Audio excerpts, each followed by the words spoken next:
સંખેડા તાલુકાના કુંડિયા અને મણિબિલ્લી વસાહત ખાતે જિલ્લા પંચાયત પ્રમુખના હસ્તે આંગણવાડીનું લોકાર્પણ કરાયું હતું।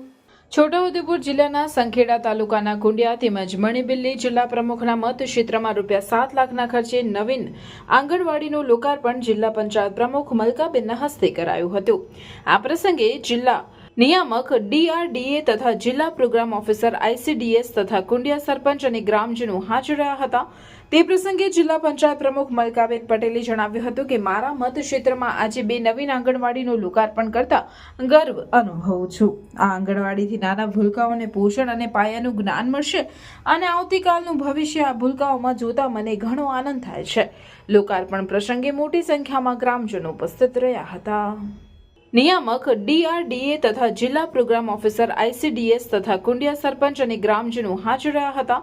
તે પ્રસંગે જિલ્લા પંચાયત પ્રમુખ મલકાબેન પટેલે જણાવ્યું હતું કે મારા મત ક્ષેત્રમાં આજે 2 નવીન આંગણવાડીનું લોકાર્પણ કરતા ગર્વ અનુભવું છું। આ આંગણવાડીથી નાના ભૂલકાઓને પોષણ અને પાયાનું જ્ઞાન મળશે અને આવતીકાલનું ભવિષ્ય આ ભૂલકાઓમાં જોતા મને ઘણો આનંદ થાય છે। લોકાર્પણ પ્રસંગે મોટી સંખ્યામાં ગ્રામજનો ઉપસ્થિત રહ્યા હતા।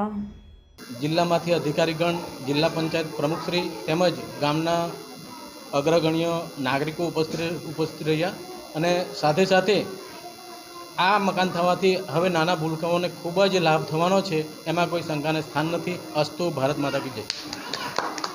પોતાનું શિક્ષણની શરૂઆત આંગણવાડી કેન્દ્રથી કરી રહ્યા છે, તો આ આંગણવાડી કેન્દ્રમાં એટલું સરસ રંગરોગાન અને ચિત્રકામ કરવામાં આવ્યું છે, જેથી કરીને સરકારનો જે ઉદ્દેશ છે કે સૌ ભણે અને સૌ આગળ વધે અને જે શાળા પ્રવેશોત્સવ છે બાલવાટિકા, તો એનો ડ્રોપઆઉટ રેશિયો ખૂબ ઘટીને આજે 100% નામાંકન થઈ રહ્યું છે અને એની શરૂઆત પાયાનું શિક્ષણ આંગણવાડી કેન્દ્રથી આપવામાં આવેલું છે, જેથી કરીને ખૂબ સરસ સુવિધાઓ સાથેનું આ બંને આંગણવાડી કેન્દ્ર તૈયાર કરવામાં આવેલા છે, જેનું લોકાર્પણ આપેલું છે। અને મારી સાથે ઉપસ્થિત આજે ગામના સરપંચશ્રી, તાલુકા પંચાયતના સભ્યશ્રી, ડેપ્યુટી સરપંચશ્રી, જિલ્લામાંથી આવેલ નિયામકશ્રી, CDPO શ્રી, સુપરવાઇઝરશ્રી સૌ અને ગામના ખૂબ જાગૃત નાગરિકો ઉપસ્થિત રહ્યા છે।